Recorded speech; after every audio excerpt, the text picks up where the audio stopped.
많은 사람들이 억울하다고 생각하고 그리고 내가 비난받거나 판단받고 정죄받고 있고 부당한 대우를 받고 있다는 그런 슬픈 마음들, 이거 지속되면 굉장히 지치죠. 네. 그런데 오늘 우리가 대신 채찍에 맞는 사람, 그분 예수 그리스도를 오늘 말씀을 통해서 만나시기를 축원합니다. 세상에서 가장 비참한 일은 폭력을 당하거나 혐오를 겪는 것입니다.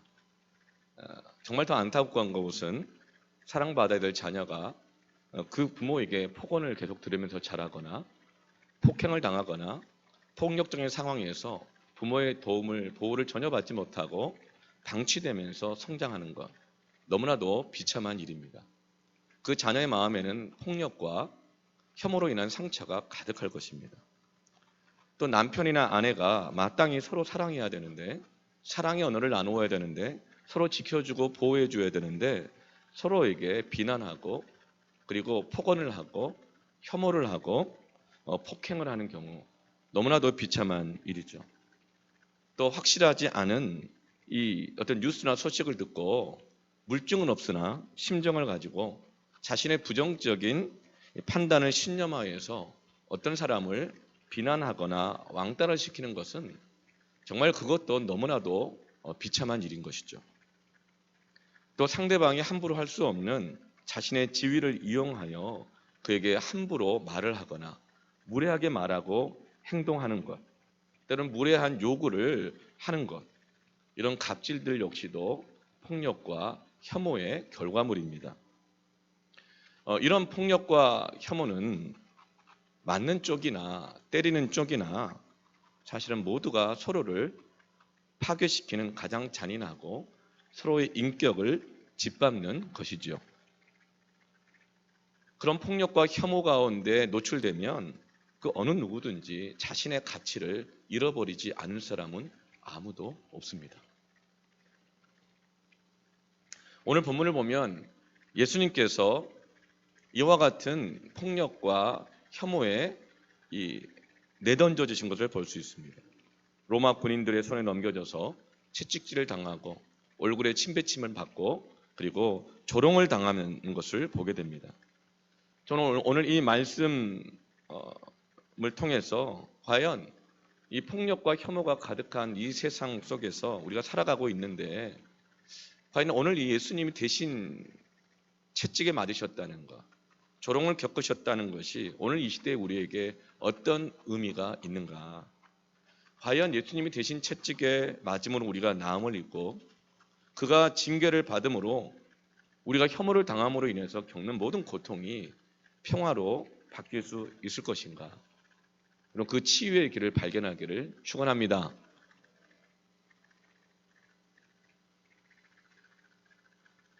우리가 누군가를 혐오하거나 또 폭력을 행하기 이전에, 그리고 누군가가 나에게 폭력을 행하거나 혐오하기 이전에는 먼저 있는 것이 판단이 있습니다. 판단이 있을 때 그 다음에 나오는 것이 폭력과 혐오입니다. 지금 예수님께서 로마 군인들에게 폭력과 채찍질, 조롱, 혐오를 당하신 것은 예수님의 어떤 재판의 결과로 인해서 예수님의 죄가 확정되었기 때문에 그 재판의 결과에 따른 징벌로서의 폭력과 혐오가 아닙니다. 1절을 보면 이에 빌라도가 예수를 데려다가 채찍질을 시켰습니다. 로마 법에 의하면 채찍질은 두 종류가 있습니다. 하나는 그가 잘못한 것이 법적으로 판정이 났을 때 그 법에 맞는 징벌적인 채찍질이 있습니다. 거기에는 반드시 횟수와 강도가 기록되어 있습니다. 그러니까 그가 죄 지은 것에 맞게 채찍질을 하도록 되어 있죠. 그런데 채찍질의 횟수나 강도가 기록되어 있지 않은 이 채찍질은 무죄 추정의 원칙에 의해서 그가 유죄라는 물증은 없으나 심정적으로 그가 잘못한 것 같은 거예요. 근데 그가 단지 밝혀지지 않았을 뿐이지 그가 잘못한 것 같은 거예요. 그리고 여론이 다 그가 잘못했다라고 말을 하는 거예요. 그리고 판사인 자기 자신에게서도 물증은 없으나 심정적으로 이 사람이 잘못이다 라고 했을 때 하는 횟수와 그리고 강도가 정해지지 않은 조금 약한 강도의 채찍질이 있었습니다. 예수님은 지금 죄의 판결이 나지 않은 상태이기 때문에 바로 그런 약한 강도의 채찍질을 당하신 것이죠. 그런데 이렇게 빌라도가 그를 심정적으로 채찍질하였을 때에 이것을 바라보았던 로마 군인들, 주변에 있는 사람들은 저 예수가 채찍에 맞을 만한 일을 했구나. 증거가 안 나왔을 뿐이지 채찍에 맞을 만한 일을 했구나. 그리고 저 사람은 채찍에 맞아도 되는 사람이라고 하는 판단이 내려진 것입니다. 그런 판단이 내려지게 되어지자 그 이후에 나타나는 게 뭡니까? 로마 군인들이 시키지도 않은 일을 합니다. 가시나무로 관을 엮어 예수의 머리에 씌웁니다. 그리고 자색옷을 입힙니다. 머리에 씌우는 가시관은 시간이 지날수록 점점 윽조이고 파고들어서 피를 흘리게 합니다. 우리가 어떤 사람에게 혐오하는 말을 듣게 되었거나 무례한 행동을 내가 당해요. 그러면 어때요? 그 기억이 떠나질 않습니다. 계속 머리를 윽조옵니다. 막 파고들어 오는 거예요. 그런데 거기에다가 자색옷을 입힙니다. 자색옷은 왕이나 귀족들이 입는 옷인 거죠. 그러니까 그렇게 혐오하고 폭력을 해놓고서도 겉으로는 똑같이 대해줍니다. 겉으로는 그렇게 대해줍니다. 사실 그것은 뭡니까? 더한 모욕인 거죠. 내가 당신을 그렇게 왕으로 귀족으로 대해주겠습니다 하면서 머리에 가시관을 씌우는 거예요. 그리고 3절에 보면 앞에 가서 이르되, 예수님 앞에 가서 단도직입적으로 얘기하는 거예요. 유대인의 왕이여, 난 당신을 왕으로 대해줍니다. 평안하십시오. 당신 위해서 하는 말입니다. 그러면서 손으로 뺨을 때리는 것입니다. 이것이 예수님께서 당하신 폭력과 혐오였습니다. 근데 모든 종류의 폭력과 혐오가 나오기 이전에는 먼저 판단이 있습니다. 판단이 내려지면 저 사람은 맞아도 돼. 맞을 만한 일을 했어. 때려도 되는 존재야. 라는 폭력과 혐오가 나오는 것이죠.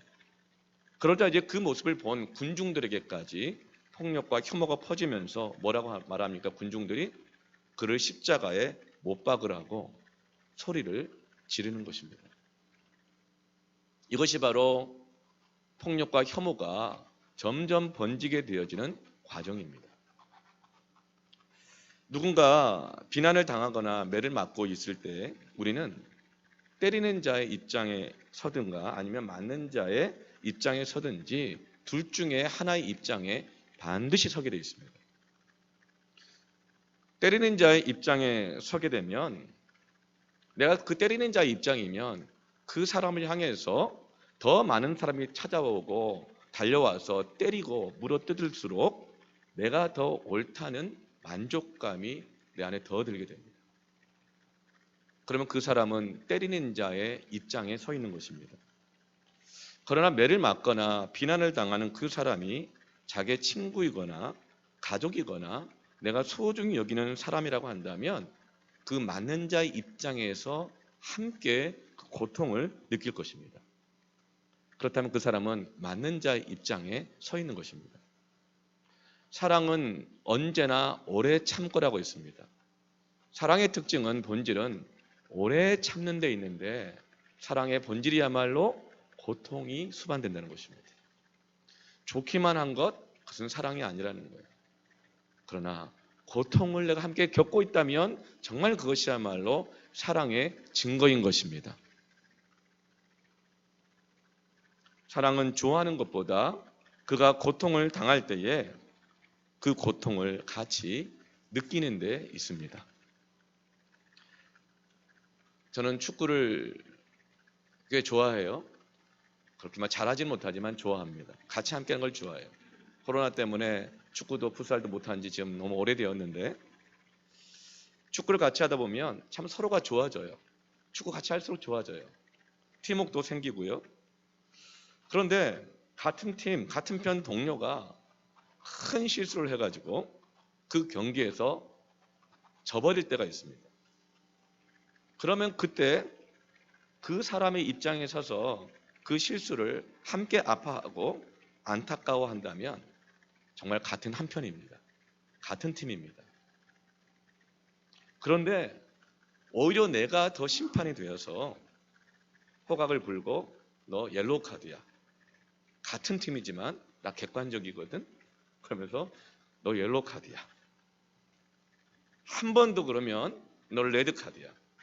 또 그랬어? 같은 팀이지만 너 레드 카드야. 심판, 얘 레드 카드 줘야 됩니다. 넌 퇴장이야. 나는 너 같은 선수와는 한 팀이 될 수 없어. 네가 나가든 내가 나가든 해야 해. 그렇다면 이것은 같은 팀인 것 같지만 때리는 자의 입장입니다. 이것을 바로 율법이라고 말하는 것이죠. 이것이 바로 이 시대에 여러 가지 옳은 근거와 기준을 가지고 자기의 신념을 가지고 폭력과 혐오가 점점 번져가는 모습인 것입니다. 예수님께서 매 맞으시는 것에 대하여 성경은 모든 인간들을 두 편으로 나누고 있습니다. 하나는 때리는 자의 입장이요, 다른 하나는 맞는 자의 입장입니다. 왜냐하면 우리가 당시 2000년 전에 예수님을 십자가에서 때리고 조롱하고 못 박는 그 현장에 없었다 하더라도 오늘날 동일한 일이 여기서 일어난다고 한다면 우리는 반드시 두 입장 중에 한 편에 서게 될 것입니다. 우리는 예수님을 정당한 이유 없이 조롱하고 때리는 로마 군인들을 통하여서 두 가지 사실을 생각하게 됩니다. 첫 번째로는 인간이 인간을 때리고 비난하는 것은 적어도 상대방에 대해서는 자기 자신을 절대적인 위치에 올려놓을 때만 가능하다는 것입니다. 사랑은 무례하게 행하는 것이 아니라고 했는데 무례하게 행하면서도 그것이 무례한 것이라고 느끼지 못하고 알지 못하는 이유가 뭘까요? 그것은 너는 이런 말을 들어도 마땅해 라는 자기 판단 그리고 자기의 생각이 절대화되어 있는 것이죠. 그런 판단이 내려졌기 때문에 그렇습니다. 그런데 성경은 뭐라고 말씀하고 있습니까? 야고보서 4장 11절 12절 이렇게 말합니다. 형제들아 서로 비방하지 말라. 형제를 비방하는 자나 형제를 판단하는 자는 곧 율법을 비방하고 율법을 판단하는 것이라. 내가 만일 율법을 판단하면 율법의 준행자가 아니요 네가 재판관이로다. 입법자와 재판관은 오직 한 분이시니 능히 구원하기도 하시며 멸하기도 하시느니라. 너는 누구이기에 이웃을 판단하느냐? 너는 누구이기에 너의 부모를 판단하느냐? 너는 누구이기에 너의 자녀를 함부로 잣대질하느냐? 너는 누구이기에 너의 형제를 너의 이웃을 판단하느냐? 너는 누구냐? 우리는 누군가를 폭력하고 혐오하기 이전에 자기 자신을 상대방에게 대해서 절대적인 위치에 놓을 때만 판단하게 되고 혐오하게 되는 것이죠. 그런 사람들에게 이런 세상에 하나님은 물으시는 거예요. 네가 누구이기에 이웃을 판단하느냐? 그러나 로마 군인들이 예수님을 때리고 조롱한 것은 단순히 교만 이상의 의미가 있습니다. 요한복음을 제외한 마태복음, 마가복음, 누가복음에 다 나와 있는 비유 중에 하나가 포도원의 비유입니다. 주인이 좋은 포도밭을 농부에게 맡겨주었습니다. 그래서 이제 소출이 나올 때가 되었기 때문에 이 포도밭을 잘 관리했는지 소출은 얼마나 남았는지 관리하고 점검하기 위해서 주인이 종을 파견해서 보냅니다. 그런데 이 농부가 어떻게 하죠? 농사는 내가 지었는데 왜 나에게 간섭하느냐? 왜 관리하느냐? 하면서 능욕을 했다고 그랬습니다. 모멸감을 주고 능욕을 하고 내어 쫓아버렸습니다. 그러자 주인이 또 다른 종을 또 다시 두 번째 보냅니다. 또 동일하게 네가 뭔데 간섭하느냐 이러면서 왜 이래라 저래라 하냐면서 네가 주인도 아닌데 종주제 왜 그러냐 하면서 또다시 능욕을 주고 모멸감을 주고 내쫓아버렸습니다. 주인이 또다시 인내하면 또다시 종을 보냅니다. 그 종을 보내어서 그 포도밭이 잘 관리되고 있는지 농부가 일을 잘하고 있는지 보고 와라. 그게 또 그 종을 보냈는데 세 번째 역시 농부가 네가 주인도 아닌데 농사는 내가 짓는데 네가 뭐라고 이래라 저래라 하느냐 하면서 또다시 능욕하고 내쫓아버립니다. 그러자 이번에는 그 주인이 종을 보내지 않고 아들을 직접 보냅니다. 왜냐하면 아들이 곧 주인이기 때문에 그렇습니다. 아들을 보내면 함부로 하지 않겠지. 성경에 이렇게 나와 있더라고요. 내 아들을 보내면 선대하겠지. 무례하게 행동하지 않겠지. 주인의 말처럼 듣겠지. 그런데 어떻게 합니까? 이번엔 농부들이 의논을 합니다. 의논을 해서 이번에는 아예 아들을 내쫓아서 죽이고 이 포도원을 아예 우리가 빼앗자. 주인이 되자. 이렇게 결정한 것이죠. 여러분, 새 들어서 장사하시는 분들이 언제 화가 날까요? 장사를 내가 열심히 해서 장사가 잘 되니까 어느 날 주인이 와서 직접 가게를 내가 할 테니까 자리를 비워달라고 할 때 굉장히 분노하게 됩니다. 언제 노조가 머리에 띠를 두르고 쇠파이프를 들고 파업을 하고 데모합니까? 불공정하다고 느낄 때입니다. 그런데 여러분, 주인 되신 하나님과 농부가 된 우리의 수익 분배율은 어떻습니까? 한 해 소출의 10분의 9는 주인이 아니라 종이 가져가고 겨우 10분의 1을 주인 대신 하나님에게 드리는 것이 우리의 수익 분배율입니다. 이런 불공정한 계획이 어디 있습니까? 그런데 이 농부가 그 남은 하나마저도 자기 뜻대로 하고 이것마저도 관리하고 간섭하느냐고 하는 것이죠. 그래서 포도원 주인 되는 하나님이 자기 아들을 직접 보내셔서 이스라엘을 다스리고 하나님의 뜻대로 사용하겠다고 하셨을 때 유대인들은 예수님을 로마인들의 손에 넘겨 두들겨 패고 십자가에 달려 죽인 것입니다. 자기들의 권리를 빼앗기지 않겠다는 것이고 자기들에게 더 이상 간섭하지 말라는 것이죠. 여러분, 이것이 바로 이 시대에 하나님에 대한 혐오와 거부감의 근본적인 동기가 되는 것입니다. 세상은 자신이 주인이 되고 통제하려고 할 때, 자신의 통제 안에 들어오지 않을 때 내가 화내고 폭력하고 비난하고 혐오하는 것을 정당화합니다. 하나님이 나를 바꾸라고 요구할 때, 하나님의 말씀이 나를 간섭한다고 느낄 때, 내가 그어놓은 선 안으로 침범한다고 느낄 때 사람들은 뭐라고 말합니까? 여기까지입니다. 선을 긋습니다. 그런데 그 말씀이 내가 정해놓은 선을 넘어오면 어떻습니까? 그 이상 누군가가 간섭하려고 할 때는 거의 본능적인 적개심과 반발이 나오면서 나를 간섭한다고 느끼는 그 대상을 혐오합니다. 그리고 비난하거나 나중에는 폭력까지 행하게 되는 것이죠. 여러분, 지금 이것이 이 세대에 가득 차 있는 폭력과 혐오의 본질적인 이유인 것입니다. 여러분, 세상은 하나님을 거부합니다. 자신을 간섭한다고 느낍니다. 그래서 세상은 하나님을 혐오합니다. 많은 형제와 자매들이 예수를 믿고 난 후에 자기가 옛날에 예수를 십자가에 못 박았다고 고백합니다. 아니, 타임머신을 타고 2000년 전에 갔다 온 것일까요? 무슨 수로 예수님을 십자가에 자기가 못 박았다고 고백하는 걸까요? 우리 다 그렇게 고백하는 사람들 아닙니까? 여러분, 교회를 다니고 봉사하는 것이 참 중요합니다. 그런데 그보다 더 중요한 것은 하나님이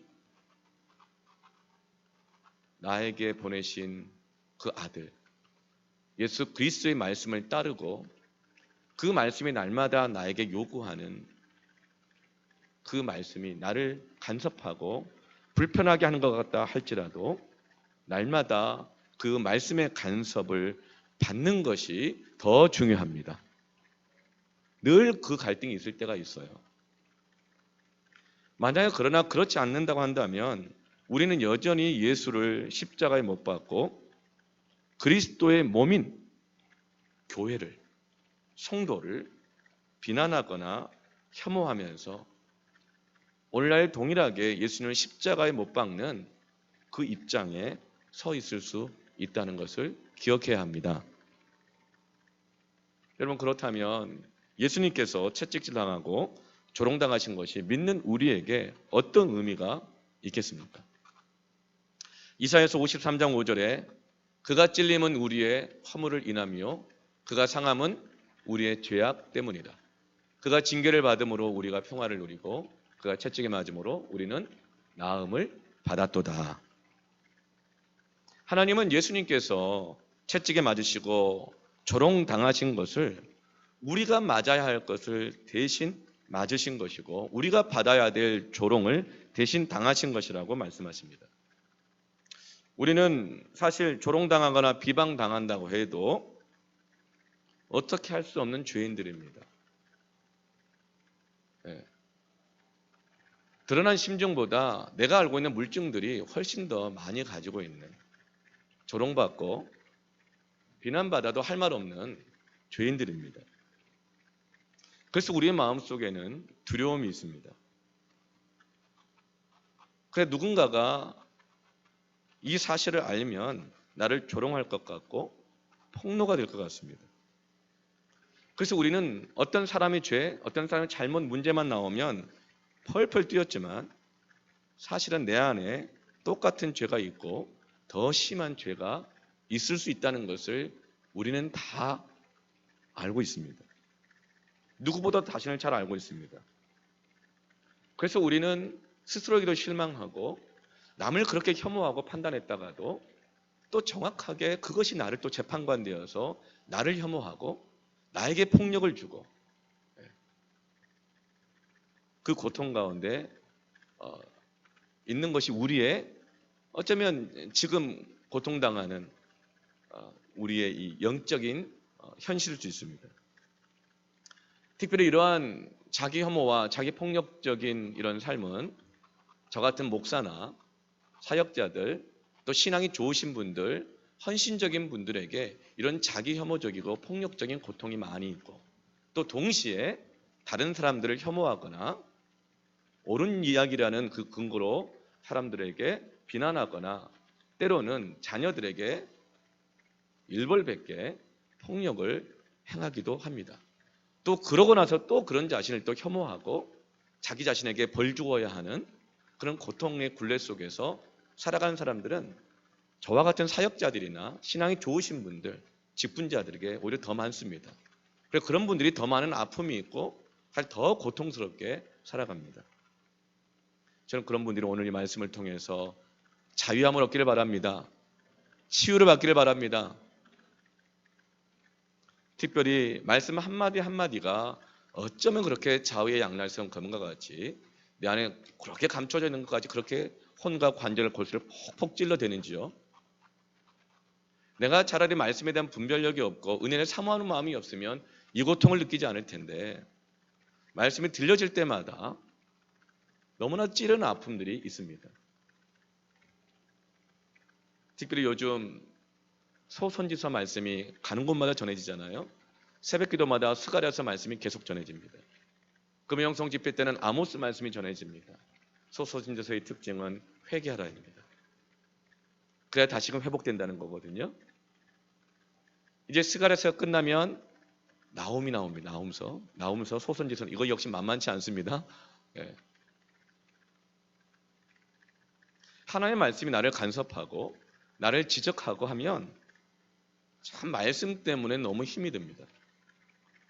듣는 여러분이 혹시 힘들 수 있겠지만 저는 정말 힘이 들 때가 많아요.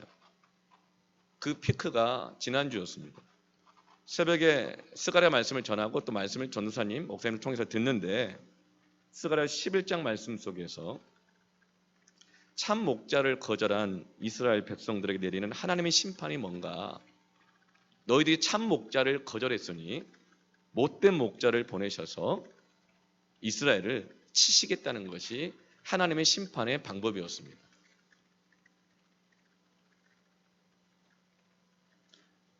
이 사람들이 왜 참 목자를 거절합니까? 사람들은 진정한 지도자를 원한다고 말합니다.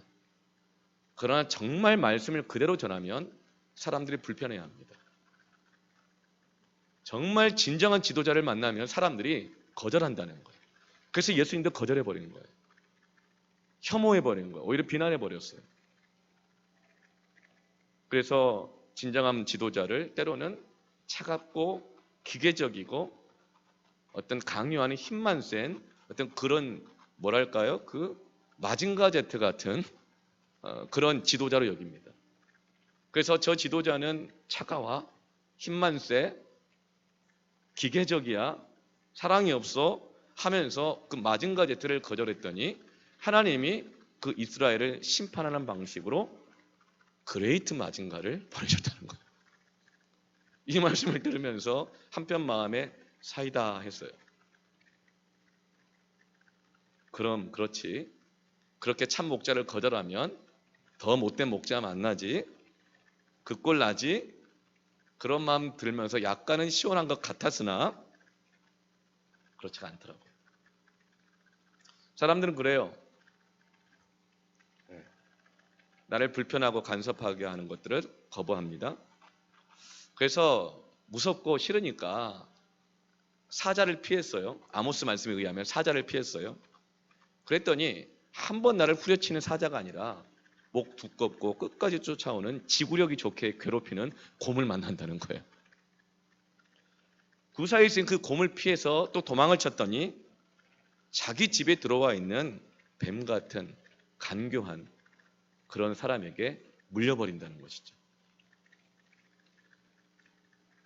동물의 왕국을 탈출해가지고 이것은 살 곳이 아니야 하고 새로운 곳에 갔더니 이번에는 쥬라기 공원에 들어가게 됐다는 거예요.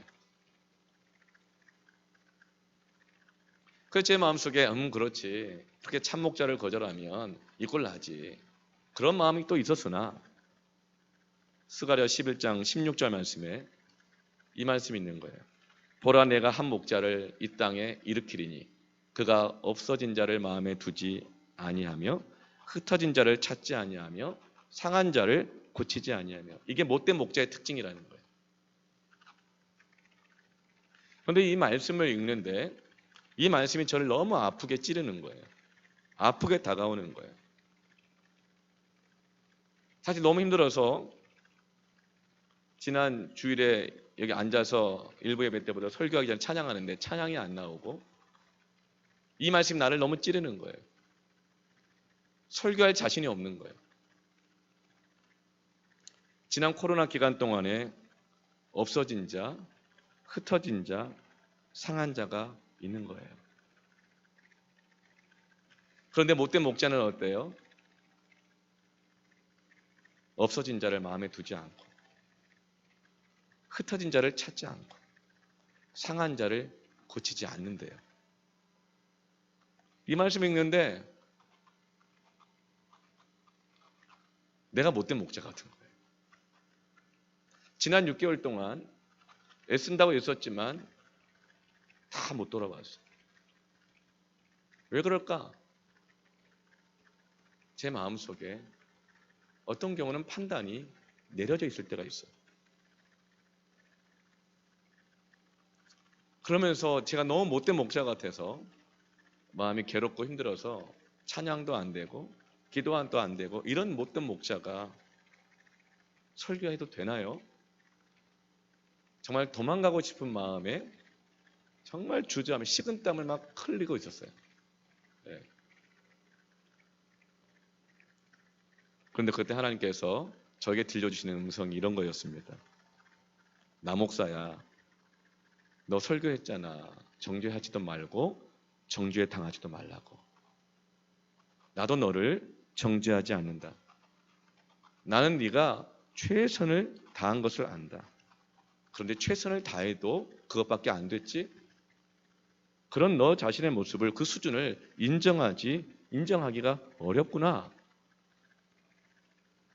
그런데 너를 비난하거나 정죄할 자격이 있는 사람은 이 설교를 듣는 자들 중에서 한 명도 없어. 너 자신만 빼면 말이야. 그러니 너도 너를 정죄하지 마라. 혐오하지 마라. 너 자신을 그렇게 벌주지 마라. 왜냐하면 내가 너를 대신하여 채찍에 맞았고, 내가 너를 대신하여 조롱을 받았고, 내가 너를 대신하여 침뱉음을 받았고, 내가 너를 대신하여 모든 비난을 다 받았기 때문이다.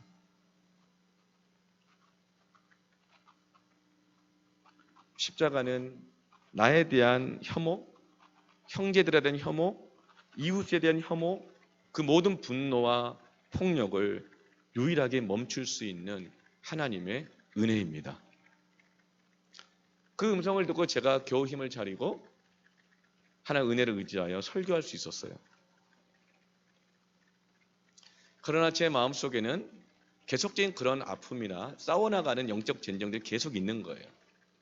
이제 한 6개월 정도 되니까 점점 이런 저의 자기 혐오적이고 폭력적인 이런 게 점점 이렇게 강해지는 거예요.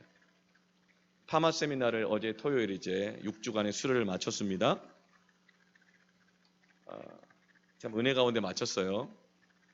현장에서 했다가 줌으로 했다가 아니 온라인 유튜브로 했다가 줌을 막 섞어서 했다가 전쟁을 치르듯이 했어요.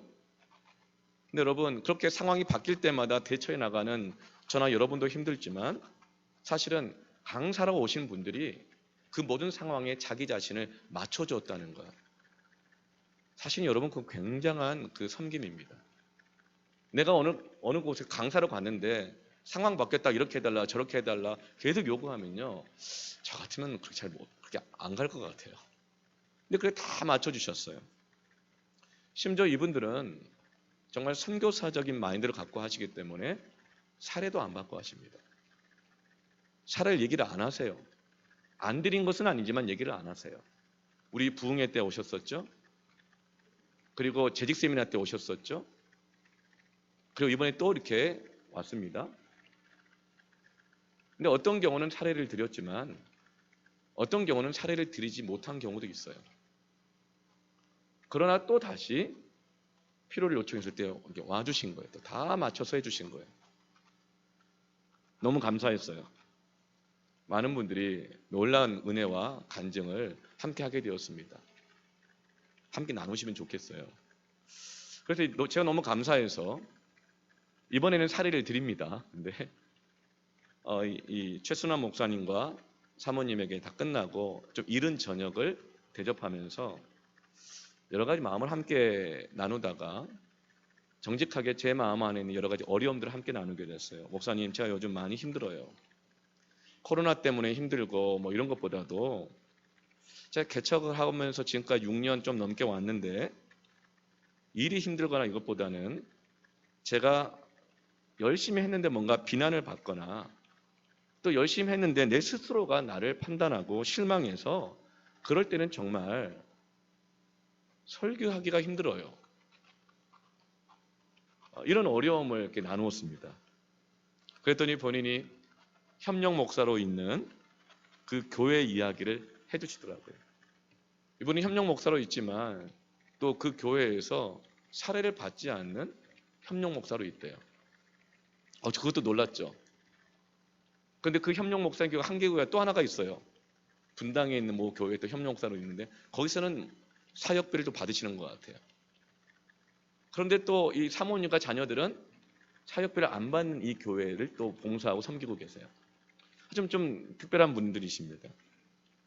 그러면 자기 그 교회 이야기를 해주고 성도들과 자기가 섬기는 담임 목사님 얘기를 해주는 거예요.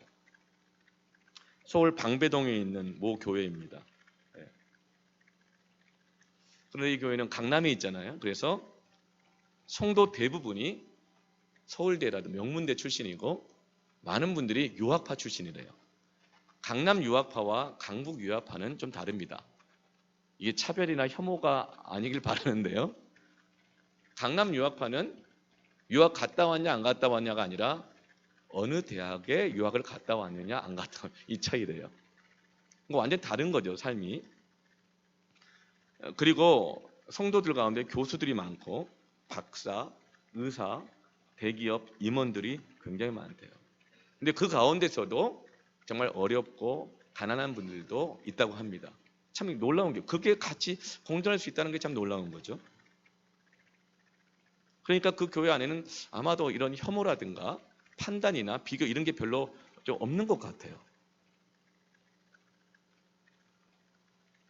그런데 이 담임 목사님이 나이도 저와 비슷하대요. 그리고 개척하셨어요. 방배동에서. 그런데 하루는 성도에게인지 성도들에게인지 모르겠지만 너무 마음 상한 이야기를 들었대요. 너무 실망이 되고 너무 속상하고 너무 화가 났어요. 근데 너무 속상해하면 안 되거든요, 원래. 네. 너무 속상하다 보니까 마음이 상해서 설교를 할 수가 없더래요. 네. 그래서 주일에 설교하러 단위에 올라가서 이렇게 말했어요. 성도 여러분, 내가 지금 너무 마음 상처받고 속상해서 더 이상 설교할 형편이 아니니 여러분도 그냥 개인 기도하고 돌아가세요 하고 그 말하고 내려가셨대요.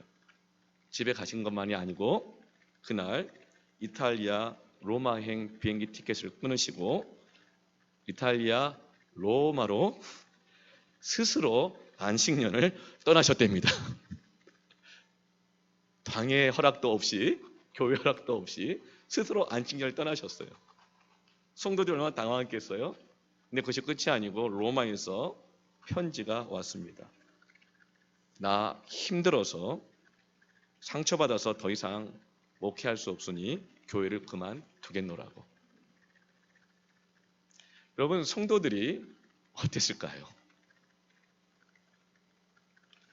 저 같으면 판단 딱 내려지고 당장 후임 담임 목사 청빙 공고 냈을 것입니다. 그런데 중직자들이 함께 모였대요.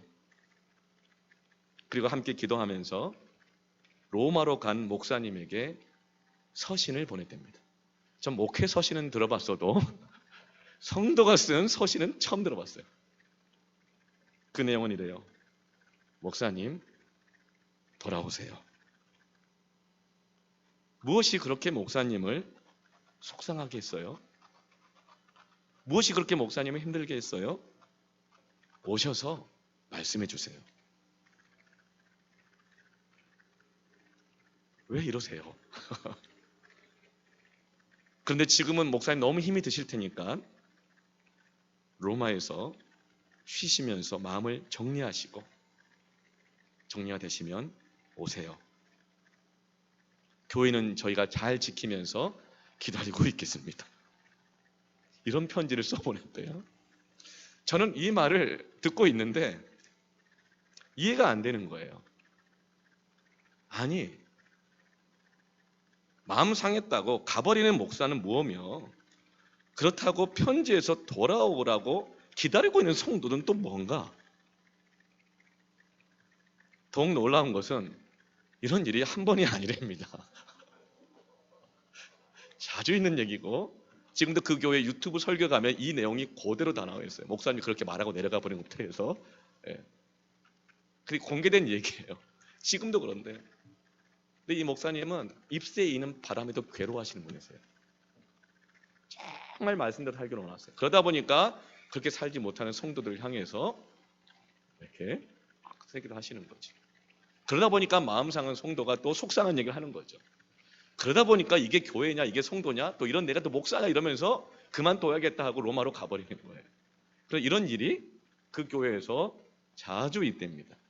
한 번의 목사님이 또 그렇게 설교 안 하시고 가버리셨는데 나중에 돌아오셨을 때 머리를 보라색으로 염색하고 오셨대요. 서울대 나오신 분이에요.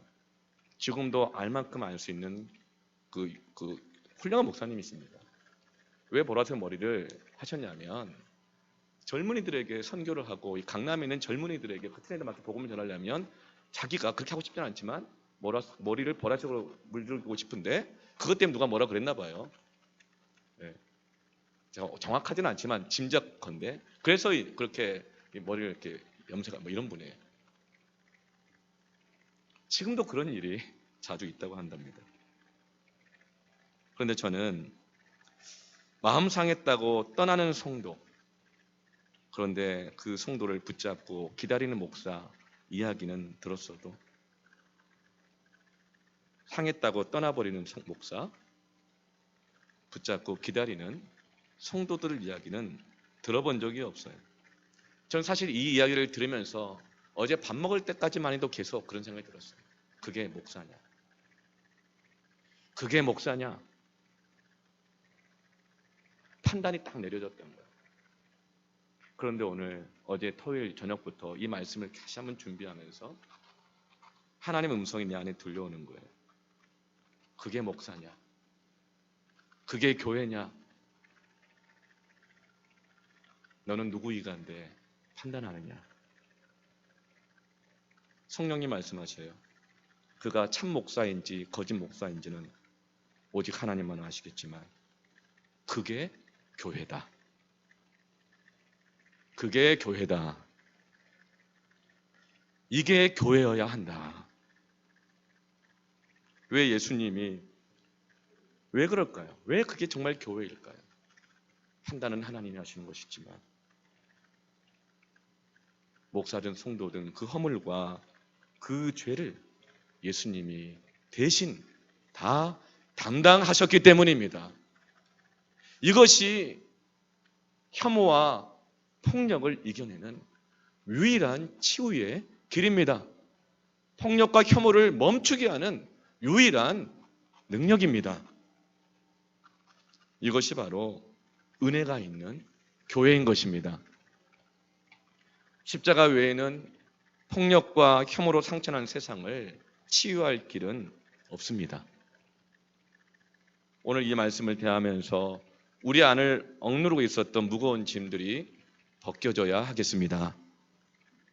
오늘까지 우리가 다른 사람들에게 내 자신에 대해서 말한 부분은 사실 1000분의 1, 10,000분의 1도 되지 않습니다. 만약 그런 것들이 말하지 않은, 드러나지 않은 999개의 9,999개의 이 모든 것들이 이 자리에서 폭로가 된다면 우리가 지금까지 했던 말들과 우리가 내렸던 판단들이 부끄러워지게 될 것입니다. 우리가 지금 갖춰 입고 있는 이 옷조차도 우리의 이 허물에 대해서 감출 수 없고 부끄러울 것입니다. 내가 지금까지 쌓아왔던 내 명예가, 우리의 직업들이, 우리의 봉사와 우리의 의로움들이 더 부끄러워지게 될 것입니다. 여러분, 그러나 그 999개에 드러나지 않은, 비난받아야 될 마땅한 그 조롱과 그 혐오를 주님이 대신 다 당하셨습니다. 그러므로 우리에겐 더 이상 돌아올 치욕이 없음을 믿으시길 바랍니다. 주님께서 우리를 정죄하는 원수의 세력 앞에서 피 흘리는 두 손을 보이시며 이렇게 말씀하신 것이죠. 그만두어라. 그만해라. 그만해라. 여러분, 이 복음을 들어야 합니다. 이 복음이 세상 가운데 전해져야 합니다. 이 복음이 혐오하고 폭력하는 내 심령 안에 들려져야 하고 이 복음에 순종되어져야 합니다. 우리 교회 안에 이 복음이 충만하길 축원합니다. 여러분을 통하여 여러분이 가는 가정마다 이 세상 가운데 이 복음이 충만해지기를 원합니다. 우리가 이 믿음 위에 서십시다. 그때 우리는 참된 양심의 자유를 얻게 될 것입니다. 우리가 기억해야 할 것은 사람의 교만이 치료되지 않는 한은 이 세상에는 폭력과 혐오가 사라지지 않을 것이고 갑질과 무례히 행하고 말하는 것들이 사라지지 않을 것입니다. 그러나 사람이 나 대신 폭력과 조롱을 당하신 십자가를 바라보면 절대로 함부로 남을 건드릴 수 없고 남에 대하여 함부로 말할 수도 없습니다. 폭력과 혐오의 백신은 예수 그리스도의 십자가뿐입니다. 치료제도 오직 예수 그리스도의 십자가입니다. 코로나19로 폭력과 혐오로 고통하는 이 세상을 살리고 치료하는 것도 십자가 복음 외에는 없는 것입니다. 나의 죄를 씻기는 예수의 피밖에 없네. 예수의 흘린 피 날 희게 하오니 귀하고 귀하다. 예수의 피밖에 없네. 여러분, 폭행당하는 사람이 있거든 그 사람의 편에 서 주십시오. 그를 도와주십시오. 혐오를 당하는 사람이 있으면 그 사람 편에 서 주십시오. 왕따를 당하는 사람이 있으면 그 사람 편에 서 주십시오. 자기 혐오에 시달리고 있는 사람이 있다면 그 사람 편에 서 도와주십시오. 그가 가난한 자든 부자든 목사든 성도든 예수를 믿는 자든 믿지 않는 자이든 폭력과 비난과 혐오 앞에서 고통당하는 그들의 마음을 위로하고 그들이 폭력과 혐오로 깨어진 그 하나님의 형상을 다시금 되찾고 자존감을 되찾도록 도와주시기를 축원합니다. 혐오가 있는 것보다 폭력이 있는 것보다 십자가가 세워지면 비난과 원망의 불뱀에 물려 죽어가는 자들이 장대 높이 달린 노뱀을 보고 살아났던 것처럼 폭력과 혐오가 있는 곳마다 십자가를 세우십시다. 그러기 위해서는 내가 십자가를 지고 가야 합니다.